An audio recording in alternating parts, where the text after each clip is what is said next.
Hello दोस्तों, आपका स्वागत है हमारे YouTube चैनल रजईपुरिया वैरियर्स पर। आशा करते हैं कि आप लोग सब अच्छे होंगे। हम आज आपके सामने फिर हाजिर हुए हैं एक गद्यांश लेकर। गद्यांश जो हिंदी के किसी भी एग्ज़ाम में आता है, लेकिन हम लोग स्पेशल गद्यांश कर रहे हैं कि आपके जो गद्यांश आपके आगामी एग्ज़ाम पेट से जो आने वाले क्वेश्चंस हैं उसे करने का प्रयास करेंगे। अगर आप हमारे चैनल पर नए हों तो हमारे चैनल को सब्सक्राइब करें और दोस्तों के साथ शेयर करें। चलेगा, हम लोग क्वेश्चन को देखेंगे, पढ़ेंगे और गद्यांश को लगाते हैं। और ये ध्यान रखिएगा कि जो गद्यांश आपके होंगे वो गद्यांश कहीं से नहीं होंगे। गद्यांश आपके यूपी ट्रिपल एससी के एग्ज़ाम में आए हुए होंगे, या आपके जो एग्ज़ाम में क्वेश्चंस चाहे पुलिस के हों चाहे यूपीएसआई को हों, वो सारे गद्यांश को हम लोग पढ़ने का प्रयास करेंगे। गद्यांश को कैसे पढ़ा जाएगा, कैसे समझा जाएगा, उन सारे महत्वों को समझेंगे और पढ़ेंगे और लगाया जाएगा। चलिएगा, हम लोग गद्यांश देखते हैं और गद्यांश को लगाते हैं कि गद्यांश है क्या। हम लोग गद्यांश को लगाते हैं और गद्यांश को देखते हैं है क्या, और उसे पढ़ने का प्रयास करेंगे। चलिएगा, देखिएगा यहाँ पर गद्यांश हमारे लग चुके हैं। क्या हुआ है, गद्यांश यहाँ हमारे क्या हुआ है, लग चुका है। गद्यांश को देखेंगे, गद्यांश यहाँ देखेंगे लग चुका है, और गद्यांश को पढ़ने का प्रयास करेंगे। गद्यांश है क्या, पहले देखेंगे यहाँ पर जो गद्यांश है, गद्यांश के जो परिप्रेक्ष है उसके अर्थ क्या है उसे समझेंगे।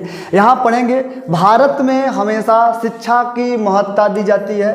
भारत में हमेशा क्या है, शिक्षा की महत्ता मतलब महत्वता दी जाती है। और यहाँ की शिक्षा व्यवस्था प्राचीन काल से ही वैदिक शिक्षा के पद्धति पर चलती रही है। यहाँ पर देखेंगे कह क्या रहा है कि जो हम लोग वैदिक शिक्षा लेते हैं, मतलब जो हम लोगों की शिक्षा थी, जो हम लोगों की शिक्षा थी उसके महत्वता पर कितना जोर देंगे उसे पढ़ेंगे और समझेंगे कि हमारी जो प्राचीन काल से व्यवस्थाएं चल रही हैं वह वैदिक शिक्षा थी, मतलब वेदों पर आधारित था। किस पर आधारित था, वेदों पर। जानते हैं कि हमारे 4 वेद थे। पहला वेद हमारा क्या था, ऋग्वेद।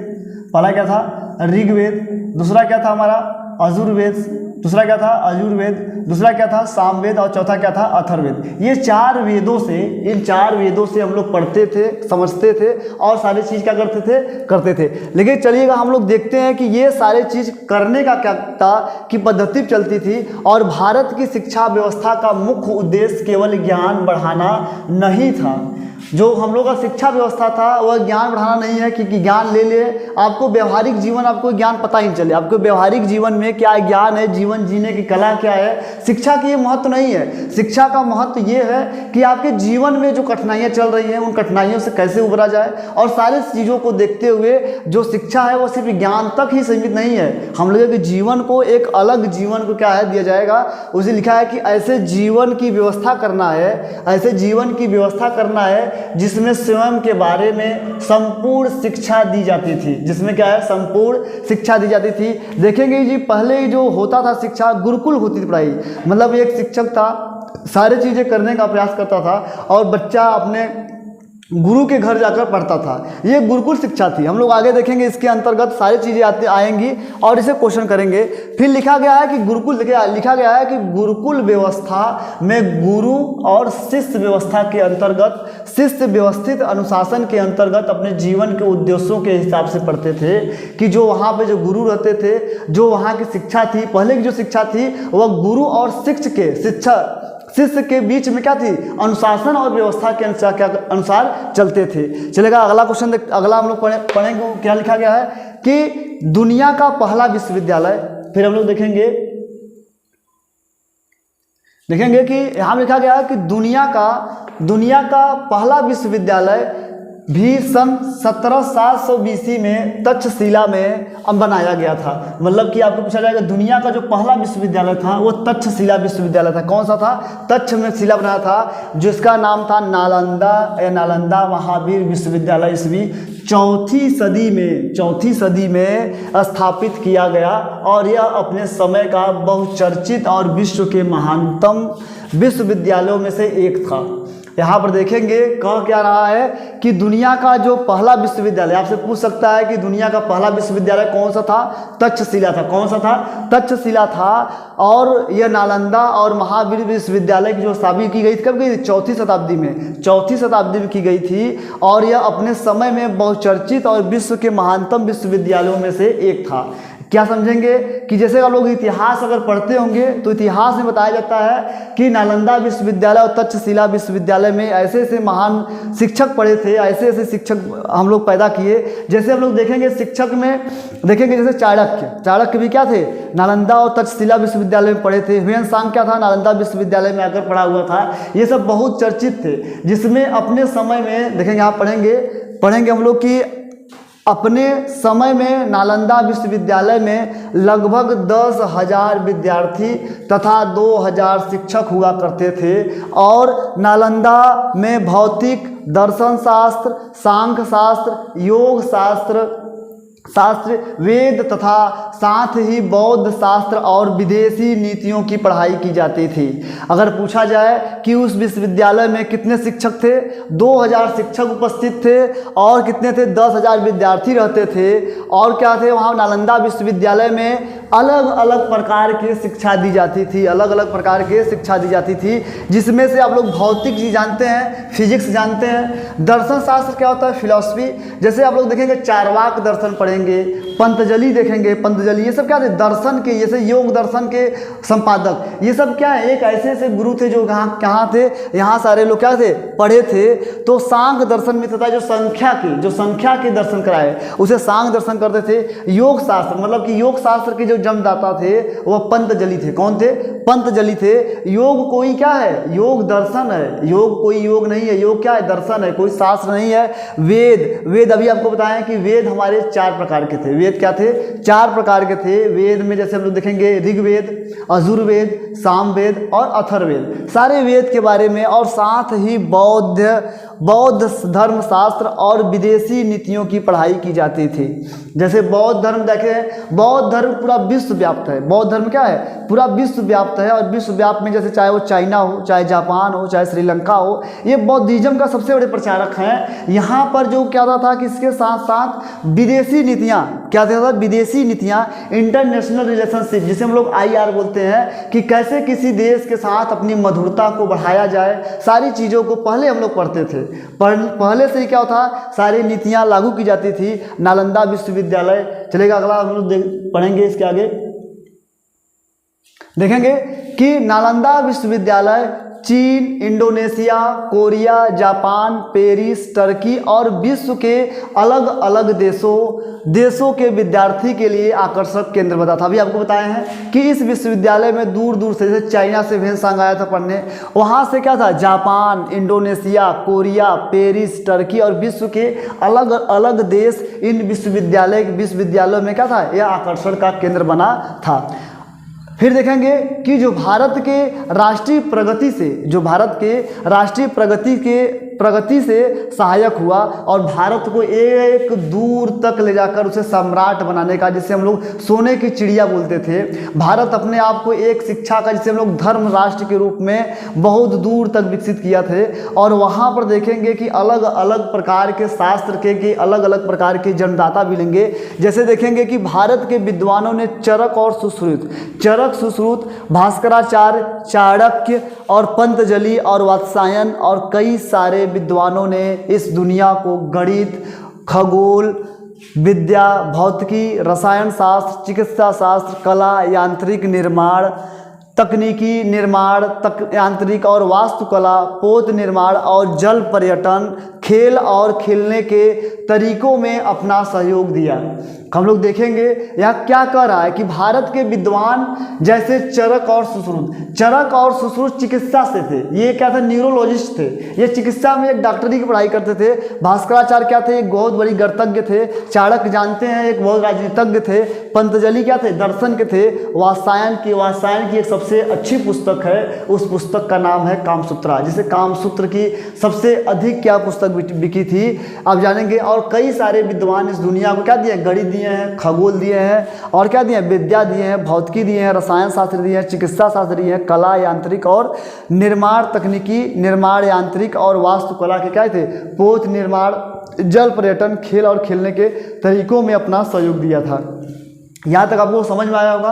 अगर आपको समझ में आ रहा हो तो हमारे चैनल को, अगर आप नए हो तो हमारे चैनल को सब्सक्राइब करें और अपने दोस्तों के साथ क्या करें, शेयर करें। चलिएगा हम लोग आगे पढ़ते हैं कि आज़ादी के समय गोखले राजा राम मोहन राय, पंडित मदन मोहन मालवीय और गांधी जी ने देश के लोगों को उचित शिक्षा पर बहुत काम किए। जैसे आप लोग देखेंगे कि ये सब आज़ादी के समय पंडित मदन मोहन मालवीय ने क्या किया था, एक विश्वविद्यालय की स्थापना की गई थी 1916 में। कौन? 1916 में बीएचयू, जिसे हम लोग बोलते हैं हिंदू विश्वविद्यालय। हिंदू विश्वविद्यालय जो थी, हिंदू विश्वविद्यालय मतलब बनारस हिंदू यूनिवर्सिटी, बीएचयू क्या थी? बनारस हिंदू यूनिवर्सिटी की जो स्थापना की गई थी वह 1916 में किसने किया था? मदन मोहन मालवीय ने किया था। और शिक्षा को एक अलग तरीके से, एक नए तरीके से करने का प्रयास किया गया, जिसमें गोखले, आज़ादी के समय गोखले भी थी, राजा राम मोहन राय ने क्या हुआ, शिक्षा को एक नए तरीके से पढ़ाने की क्या किया था? व्यवस्था करने का प्रयास किया था। और गांधी जी ने गाँव गाँव तक शिक्षा देने का प्रयास किया था, जिसमें से हम लोग गाँव के विकास, गांधी जी का कहना था कि अगर गांव का विकास हो जाएगा तो भारत अपने आप से विकसित कर जाएगा। गांव का अगर विकास हो जाएगा तो अपने आप क्या जाएगा, भारत विकसित कर जाएगा। ये क्या था, लोगों को शिक्षा देने के प्रति क्या करते थे? प्रेरित करते थे। चलेगा, अगला हम लोग पढ़ते हैं, देखेंगे कि आज़ादी के बाद से ही शिक्षा व्यवस्था सुधार हमेशा से ही राष्ट्र की प्राथमिकता रही है। मतलब कि चाहे आज़ादी मिली हो चाहे ना मिली हो, आज़ादी के बाद हम लोग सिर्फ शिक्षा पर जोर दिए हैं। किस पर दिए हैं? सिर्फ शिक्षा पर जोर दिए हैं। और शिक्षा के लिए अनेक प्रकार के सुधार लाए गए। और सुधार जैसे क्या हुआ था, हम लोग अनेक प्रकार के सुधार पढ़े हैं। जैसे NEP है, क्या हुआ? National education policy. इस समय जो वर्तमान में नेशनल एजुकेशन पॉलिसी आई है वो क्या है, भारत के एक अलग तरीके से निर्माण करने की व्यवस्था कर रही है। जैसे हम लोग देखेंगे कि प्राथमिकता दी है इन व्यवस्थाओं में सुधार के लिए, उनके नीति नियमों को बनाने के लिए समय समय पर अलग अलग सरकारों द्वारा विभिन्न आयोग की स्थापना की गई है, जिनमें से कुछ हैं जैसे विश्वविद्यालय शिक्षा आयोग 1948 और 1949 में। कब आया? 1948 1949 में। पूछ सकता है आपसे क्वेश्चन कि विश्वविद्यालय शिक्षा आयोग जो आई थी, कब आई थी? 1948 1949 में आई थी। उसके बाद आया माध्यमिक शिक्षा आयोग 1952 से 1966 में आई थी। शिक्षा आयोग आई थी 1964 से 1966 में। और राष्ट्रीय शिक्षा आयोग प्रथम और द्वितीय कब आई थी? 1983 और 1985 में आई थी। और उसके बाद फिर हम लोगों की आई है राष्ट्रीय शिक्षा आयोग नीति। जब एक बार हम जो तीसरी बार आई है वो आपकी आई है 2020 में, जिसे हम लोग बोले थे NEP। क्या बोले थे? NEP, new education policy. क्या बोले थे? न्यू एजुकेशन पॉलिसी, जिसमें से सरकारें ने नई शिक्षा नीति लागू कर दी है। और उसके प्रकार से शिक्षा बच्चों में दी जाएगी, चाहे उसकी भाषा किस प्रकार से भी हो, उसे सीखने का प्रयास कर रही है। चलेगा, हम लोग अब क्वेश्चन की तरफ बढ़ते हैं और एक एक क्वेश्चन करेंगे। अगर आपको क्वेश्चन समझ में आएगा तो उसका आंसर करेंगे। चलेगा, क्वेश्चन हम लोग करेंगे।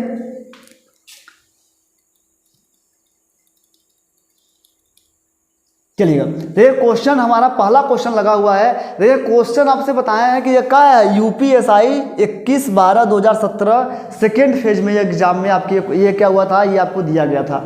हम लोग देखेंगे कि हम लोग का जो पढ़ रहे हैं, मतलब कि आपको जो बता दे कि जो पढ़ने का तरीका है, सबसे अच्छा तरीका यही होगा कि आप क्या करें, उसे पढ़ते चलिए। आप बार बार उस पैसेज को देखिए मत। बार बार क्या करना है आपको, पैसेज को देखना नहीं है। पैसेज अगर आप बार बार देखेंगे तो पैसेज देखकर अपना समय नष्ट करेंगे।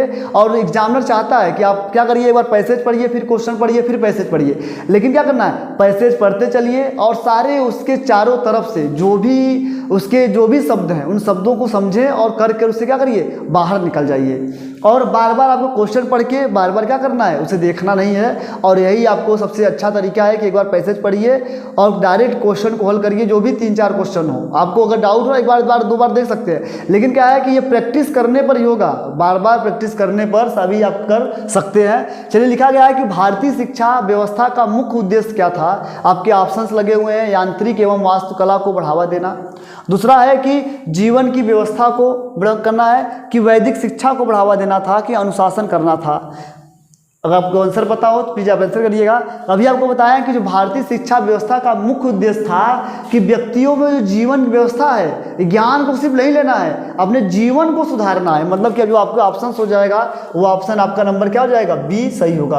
आपका ऑप्शन नंबर क्या हो जाएगा, बी सही होगा। चलेगा, अगले क्वेश्चन की तरफ बढ़ते हैं हम लोग।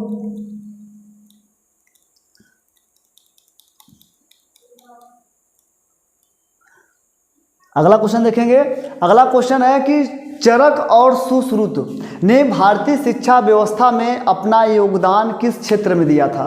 अभी आपको बताए हैं कि चरक और सुश्रुत वो क्या किए थे? चिकित्सा विज्ञान में क्या किए थे? अपना क्या किए थे? योगदान दिए थे। न गणित में दिए थे, गणित में कौन थे? भास्कराचार्य थे। वास्तुकला में देखेंगे अलग थे, भौतिकी में अलग थे, सबके सब क्या थे? ये सारी चीज़ देखेंगे कि वो चरक और सुश्रुत जो थे भारतीय शिक्षा में अपना योगदान किस में दिए थे? चिकित्सा विज्ञान में दिए थे। अगर आपको आंसर पता होगा तो आप आंसर कर सकते हैं। चलेगा, हम लोग अगला क्वेश्चन तरफ बढ़ते हैं। अगला क्वेश्चन देखेंगे कि अगला क्वेश्चन क्या है आपका कि भारतीय शिक्षा पद्धति निम्न में से किस परंपरा से आरंभ होती है? अभी आपको अगर आपको देखेंगे कि गुरुकुल परंपरा से स्टार्ट हुई थी, कि आध्यात्मिक परंपरा से, कि राष्ट्रहित शिक्षा परंपरा से, कि गुरु और शिष्य परंपरा से। आप आंसर अगर आपको पता हो तो प्लीज आप आंसर करिएगा कि भारतीय शिक्षा पद्धति निम्न में से किस परंपरा से आरंभ होती है।